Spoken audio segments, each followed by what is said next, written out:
Welcome to the Existential Stoic podcast. I'm Randy. That's Danny. What's going on, Danny? What's up, Randy? How about that for an introduction? Nice All and right, to the that's point. Today that we was are doing a clean. free form episode. Everybody knows what they're listening to. They know who I am. They know who you are. Now, what are we going to talk about? Man, I was just thinking we should do one because I feel like the time's been going so fast and there's so much going on in both of our lives that it's hard to like, I don't know, the weeks go by so fast. I literally feel like sometimes Saturday is like the next day Saturday. Do you know what I mean? It's hard. Oh, Yeah. absolutely. And it's like, Yeah. I don't know. Like it's hard to feel like you're ever doing enough, but then I always feel like I don't know what's too much and what's enough, and how do we know? It's so hard. That's a great point. I was actually journaling about that today because I have been pushing my exceptionally hard to do this accelerated learning program for an exam that I've been wanting to take for a long time, that I've made an arbitrary date that I have to take it by, and it's been causing me ridiculous stress. That's tough though, because it does like I know what you mean though, because like the arbitrary dates help though, because it like I do that too, because it like keeps you motivated to get it done at least as quickly as you can. But it also is stressful as hell. And you could change it, but then changing it's like that if you do that once, you do it, you can just keep doing it, right? And then you're stuck in that cycle of like procrastination. Well, it's crazy. So, like, I set the date for 3 months from when I started studying for it because the program that I'm doing is 2 months, Okay, you're double. super accelerated. And then, after that, I have like a month to finish studying, get everything ready on my own. So far, I'm done one of those 2 months. I feel completely inadequately prepared, totally overwhelmed. And it's difficult looking at it like 2 months. How could I possibly know enough to be able to do that? But, you can't predict the future. You know, it's funny. Okay, this is gonna be whatever. I'll just say it. But like, so I was thinking about this last night, right? We all try to do all this stuff in our lives to make our lives valuable, feel like they have purpose, to make ourselves feel like we have meaning. And like, but then we just die. And like, and then, wait, no, hear me out though, right? Because I was really thinking about this last night for a long time before I went to bed. It was probably not the best like nighttime thing, but it's fine. It's what I do. But like, and then we come up with all these things, like we convince ourselves that there must be something after death, right? Because the world, I mean, the universe is so huge. Things are so, there's so many unknowns. Consciousness is so weird. But like, why should there be? Like, really, what is this? Like, we're not any different from like, I was thinking about that. Like, we're not different than dogs or trees. I mean, really, if you think about it, like, why wouldn't this just be it? And then that raises that further question of like, why do we feel the need to validate ourselves through all this like you know Mm, challenges and difficulties? yeah.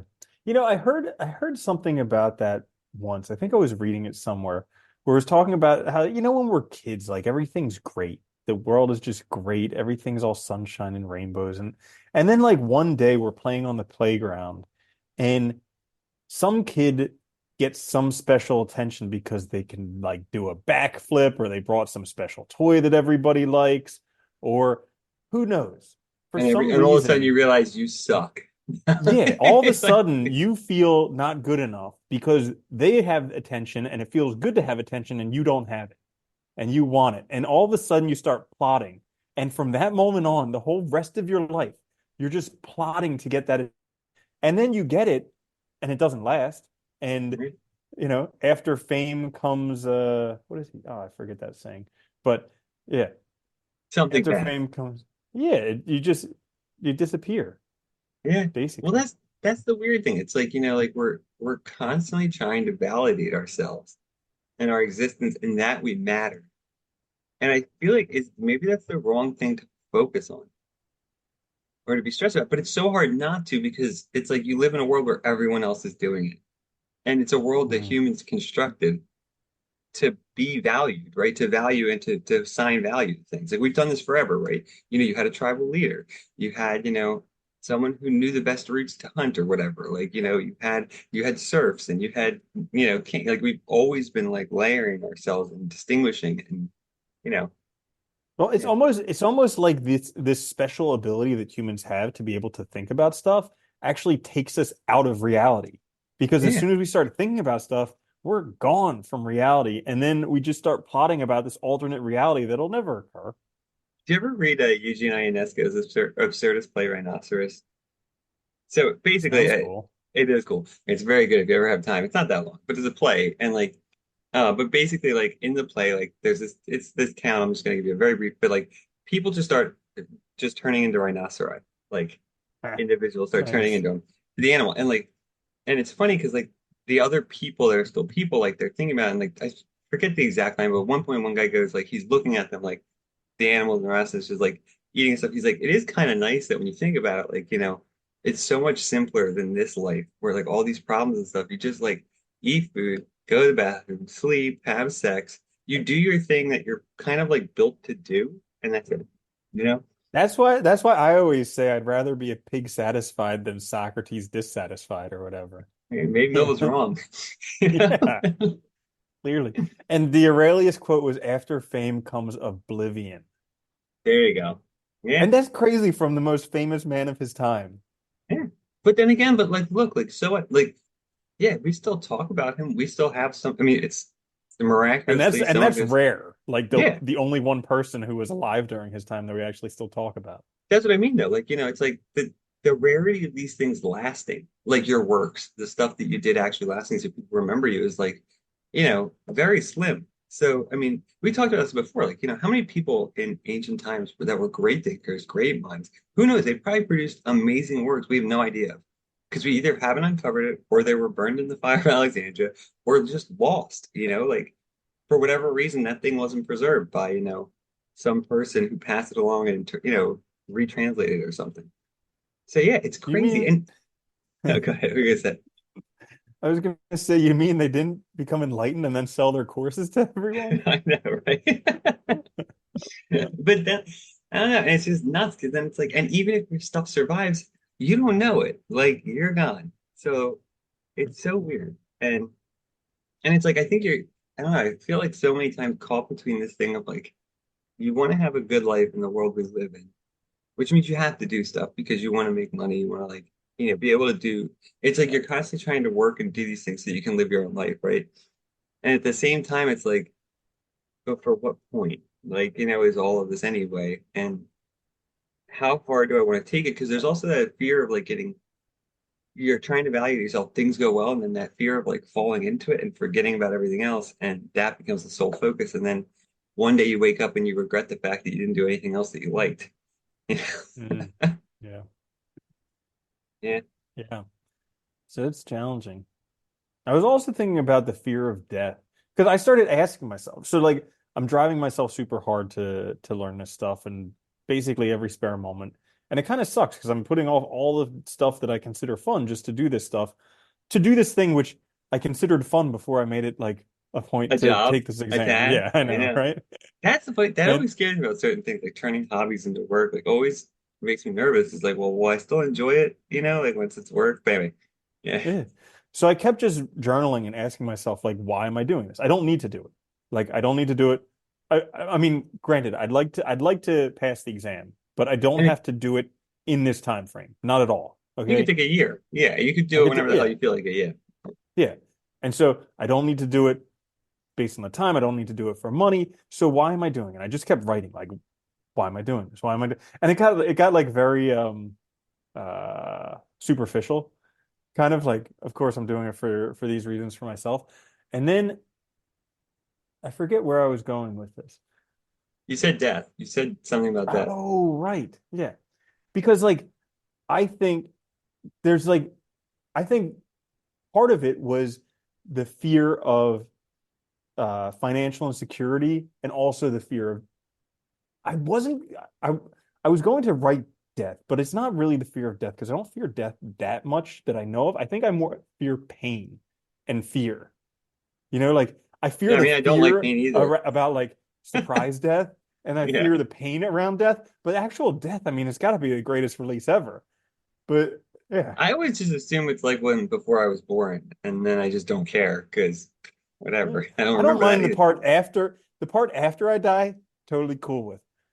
But the moments to years leading up to it and the actual event, that if it's painful and if it's scary, I'm not down for it. Yeah, I mean that always I think that's what I'm sure that's a lot of people, right? Because that always makes me my biggest fear around it was always like the slow degenerate or the slow like sort of breaking down and loss of self is what scares me the most, I think. Yeah. Not the Hmm. actual death, but that's just whatever, but like it happens. It happens to everything. Yeah. Yeah. Yeah. But yeah, Right. it's interesting. And it's like, but you're also stuck in a position where it's like, we can, if you focus, you can do anything, right? And like, but it also means, given the time restraints, might or might not put on stuff, it also means pushing a lot of other things aside for the time. But it's like, well, I can get it done in 3 months if I push everything else away and just do this one thing. Hmm. Or I could do it in this long time. And it's like, I don't know. Well, so there's also this fear that I could put myself through all this pain now, and then I might not pass the exam. And That's that's like, possible. that would suck Yeah. really bad. But then I was like, worst case scenario, I was like, okay, fine. So I don't pass the exam. So then I just study again and take it again as long as it takes. Yeah. And And yeah, that's all you'll so do for the rest of your life is just study and keep taking it. Look, yeah, even if pretty you did much. fail, the reality is though, at least it'll all be fresh in your head. So you just focus on what you go over stuff again and do it in like another month or something. Yeah. You know? Yeah, and I think I would take more time because the other option. So like the way that they teach the course is like there's learning material online and you can either get, 3 months of access with one exam attempt, and that's like really expensive, or you can get a year of access with unlimited attempts, and that's like Crazy you could expensive. buy a car. Yeah, You know, yeah. so it's like you get one of those options. And so I chose the 3 months and one exam attempt, but yeah, so it puts some pressure on me. Yeah. Well, you know what? You do it and you just get it done, I guess. I don't know, Hmm. it's so weird. Like I think a part of our problem too is you know, from a very early age, we look at everything, or we're taught to look at everything as like ends. Like you go to Mm. school, you graduate the year, you try to do well that year. You graduate from high school, you graduate, you go to like everything's built to be like a task to complete that's final. But that's like a not an accurate depiction of life. Life's not fine. Things keep going. Things keep, Mhm. and I think we'd be much better off if we focused on the journey, I guess not the individual steps. I was thinking about that when I was frustrated the other day with studying because I was getting really, really frustrated because stuff wasn't working and and And I this is was all you've like, been oh doing no, every day for like months. So it starts to wear you yeah. out. Yeah. And so like stuff wasn't working. And I was like, oh, I'm never gonna pass the exam. And then I'm like, hang on, I'm not actually doing this to pass the exam. Like, yeah, sure, having the exam pass, but like I'm actually doing this to learn this stuff. And this moment now that sucks and that I hate, this is me learning it. So I Well, that's guess the I'm getting funny. what I paid for. Well, that's the funny thing though. It's like, right, we always put the emphasis on results, not on actually like the process and what the individual is getting out of it. Which is why, you see fraud in scientific journals and stuff because Mm, these people were told that results matter more than anything else. And I think that's part of our problem is we're so results oriented, we forget about like why we're actually doing stuff in the first place, why we even started doing stuff. And it can be a real trap. It's dangerous, I think, because we can kind of lose our way really easily. hmm. Yeah. Yep. Just like an in all the time too. It's hard when you're busy. It is. It's hard to like see clearly like what you like doing to make time. And then it feels so stressful too to make time. It's Dude, and it's just like, when you wear your brain out, you're just in a bad mood, or maybe I'll just speak for myself. When I wear my brain out, I'm in a bad mood. oh And yeah, then to like totally. recover, from my brain being worn out, I go wear my body out, and then I'm just hurting and in a bad mood because of that. And so then it's just Tired this and whole miserable. cycle. Yeah. Yeah. Do you ever find, it's funny, it's like when I'm really busy too, I have to catch myself because like friends will text me or something, and I'll see myself getting mad at like them for bothering. You know what I mean? It's like, dude, like, Yeah. I've been getting mad at all types of stuff recently. yeah, Yeah. stress. Hmm. Yeah, stress. Yeah. It is. Yeah. Just trying to be Um, gentle with myself and with others and yeah, just kind getting of want mad. to. Hmm. And instead, just getting angry. Hmm. Yeah. It's hard too when you don't just ignore all the feelings. and pretend like they're not there. Because then, Hmm. like, you have to actually acknowledge them, identify them. But it does make it Oh, better, I think. totally. Totally. Yeah, Yeah. it's worthwhile to deal with. So anything else for this episode? Let's save it for the next one. All right, we'll do that. That sounds good. Yeah. Yeah, we can call this one After Fame Comes Oblivion. That's a good title. I like that. Yeah. All right. Well, since I'm introducing, I'll give the outro. If you enjoyed this episode of the Existential Stoic podcast on your favorite podcasting service or on YouTube, then you should definitely like, subscribe, share with your friends and family. And if you want to go above and beyond because you're a perfectionist and because you know the only way to do things right is to do it perfectly, you could leave us a perfect review on Apple Podcasts. That would be a 5-star review with just glowing accolades talking about how this changed your life. You've You can add to your reconsidered the whole legacy. entire world, add to your legacy. You'll never be forgotten now. Everything's going to be great. All thanks to the Existential Stoic podcast. So, with that said, this is still the Existential Stoic podcast. I'm Randy. That's Danny. I'll see you later, Danny. Later, Randy.